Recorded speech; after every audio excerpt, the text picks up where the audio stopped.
Hi everyone again. Yeah, it's been a while. Today I'm going to do some practice of, some reference practice. I got a photo ready to do some study off of. And recently I've been trying to get back into doing some coloring. I'm trying to learn how to add color onto my grayscale sketchings.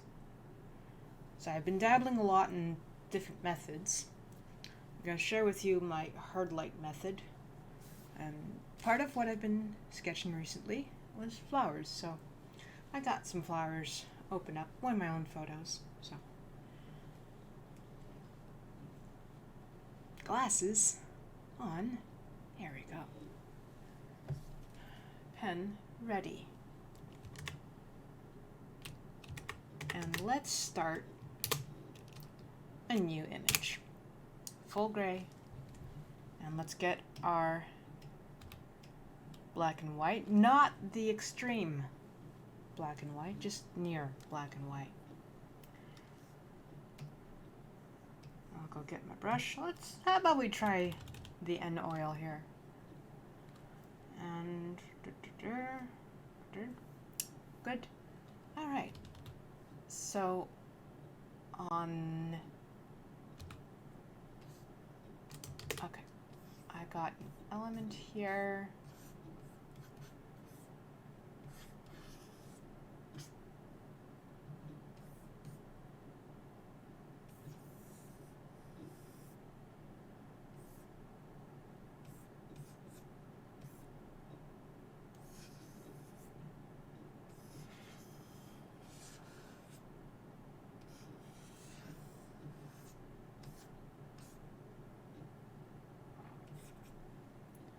All right. Next element. I'm just doing an outline sketching for the moment.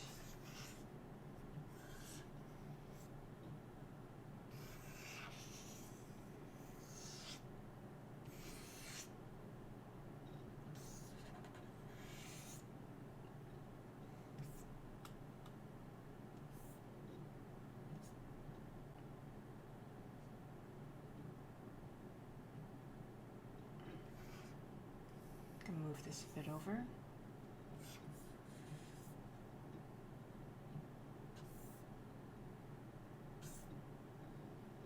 Okay, and something like that. We swap around, get our highlights in place. I have this separate layer. You can't really draw on the paper layer, that doesn't happen.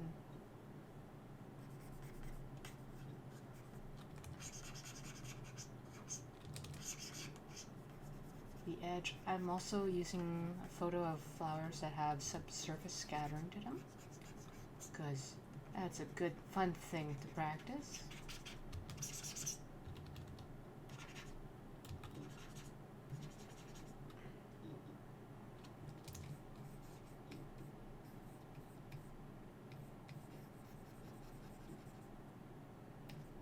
All right.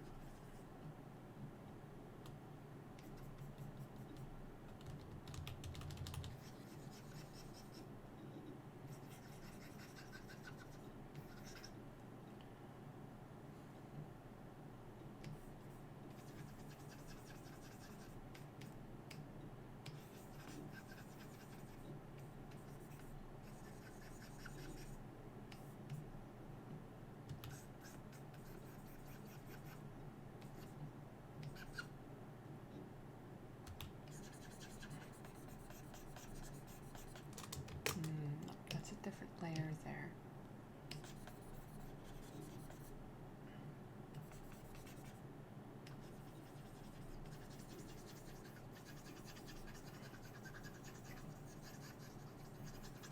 Because we got a tree in the background here.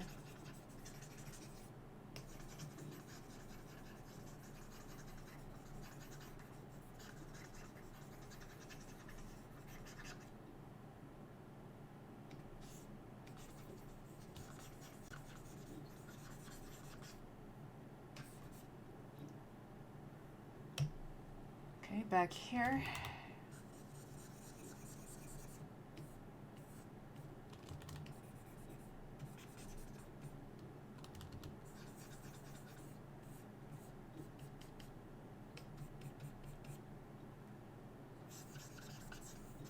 I'm just reading an impression. No expectations, no pressure. We're good.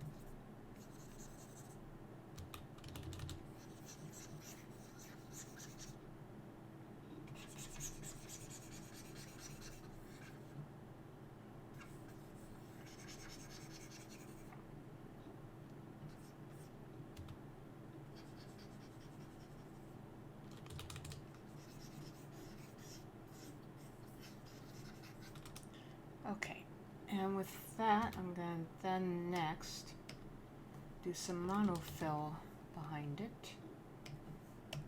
Let's see.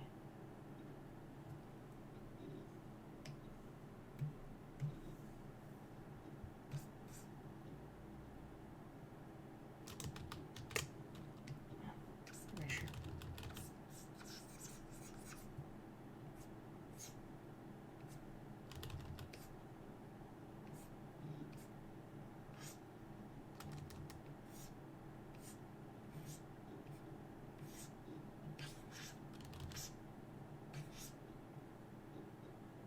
Do that.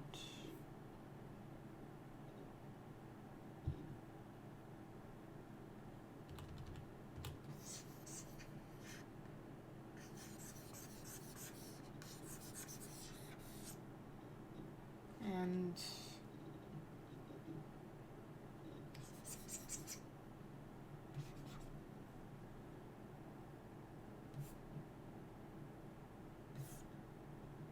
that.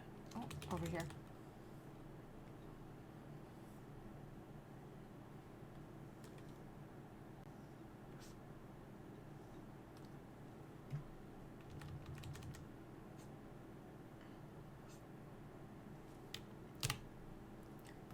And inverse. Monofill the background color. There we go. And we're good to continue.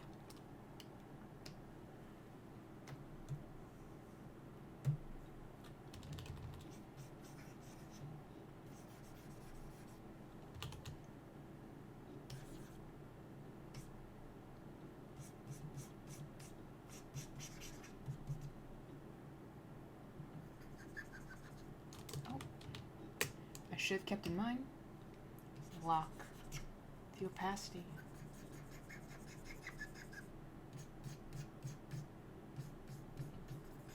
Alright.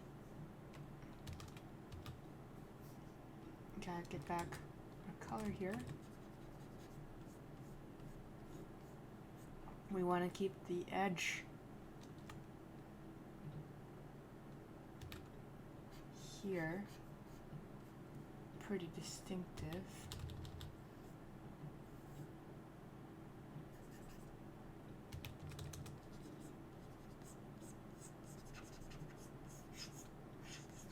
We want it to glow through here. Blender brush.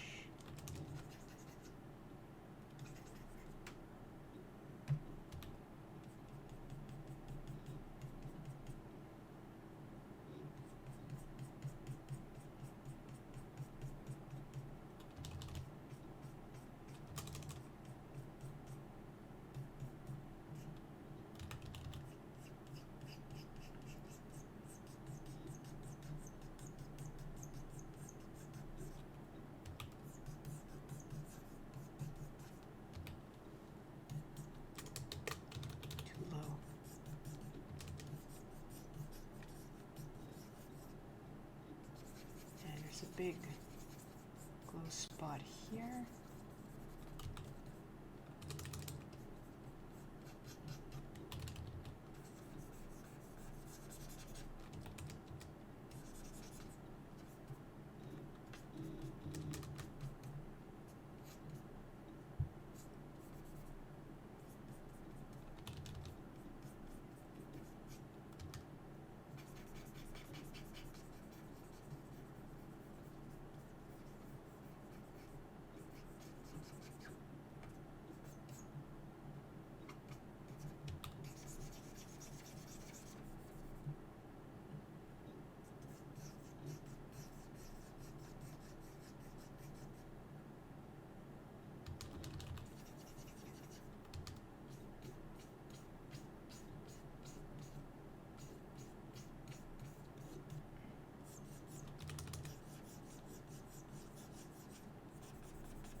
Alright, and I'm liking how this is looking.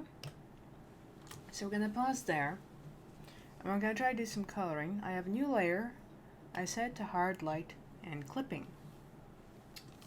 Now it's like the black and white, yeah, it's fine. They're just auto picks here. I'm gonna go pick around here, about the middle. And I'm gonna add it just flat like this.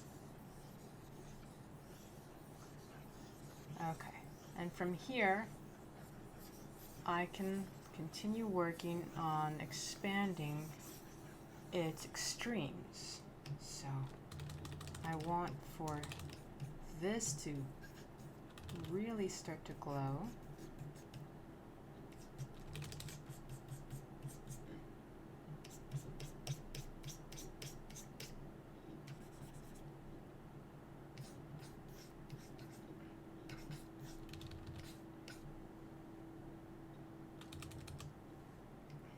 A little more saturated over here.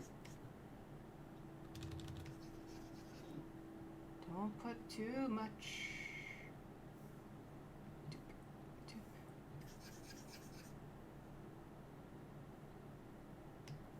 I want to get the blender here. All right, and I'll want to nuance this a little bit with some dark blue. No, not that. Ha. Spray. Here we go. Ah, wrong one. Just subtly.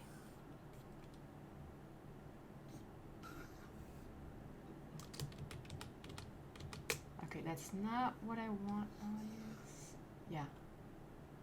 That's a lot better.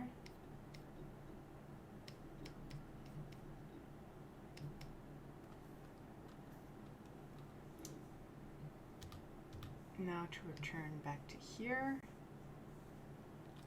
and get those highlights popping out here.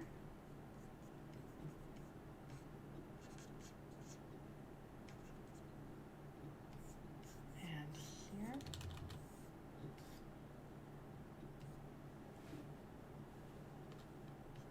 And it's come along quite nicely.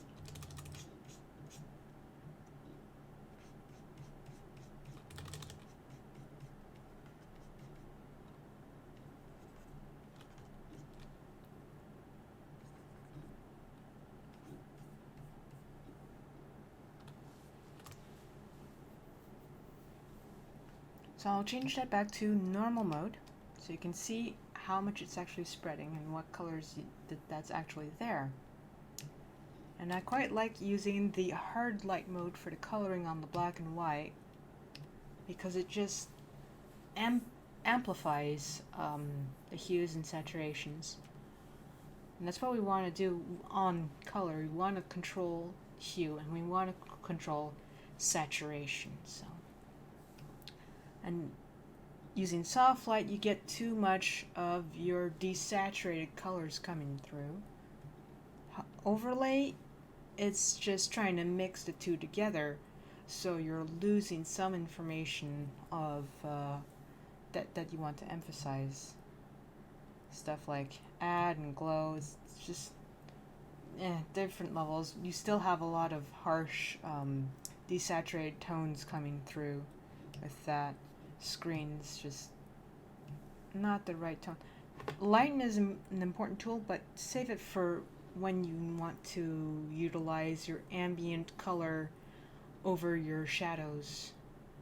For example, if I have really dark areas around in a garden, I would go and add a lighten mode and fetch my dark green. Let's make it aqua.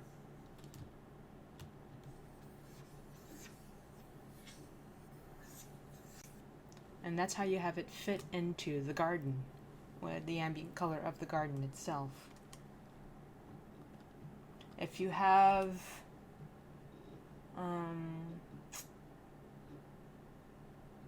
a more of a amber color, like it's autumn.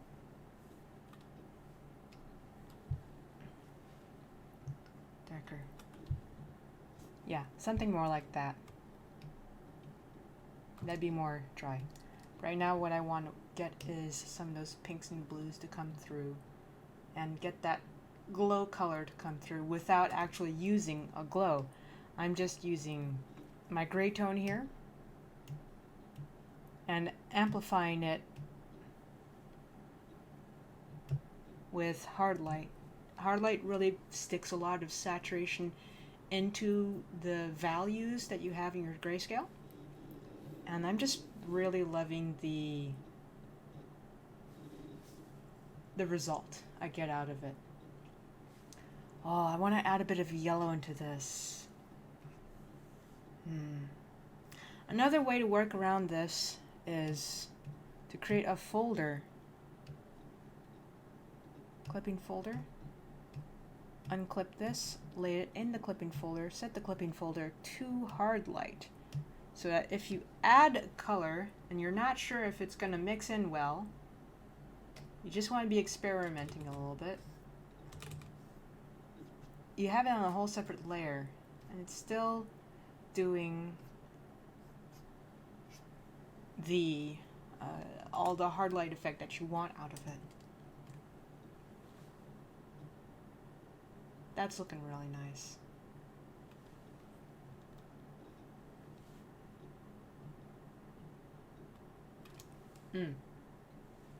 Delicious. So I'm going to share with you a bit of the time-lapse that I've recorded of some other painting of roses. A lot of those were from reference of other photos, not mine, but they're just quick examples. I'm not trying to make them exact, but an impression of them is the most suitable way to describe what I'm trying to do with these practices. It's a lot of study, and why I'm doing this is so that I can get the hang of just painting these flowers straight up without reference. You gotta fill up your reference catalog in your head with all your practice, so that when you get around to doing it without reference, you already know what to do. You already know how it's going to look and how to form the shapes. And a lot of times with flowers, for example, the construction can be very random. So it doesn't have a full structure. There are some really interesting flowers that have very specific structures to them. But it's a lot more fun, I find, when you work with the random creation of petals in flowers. This is a lot of fun, and I hope you guys are going to have more fun with painting in Clip. Thanks for joining me today. I'll check you around next time.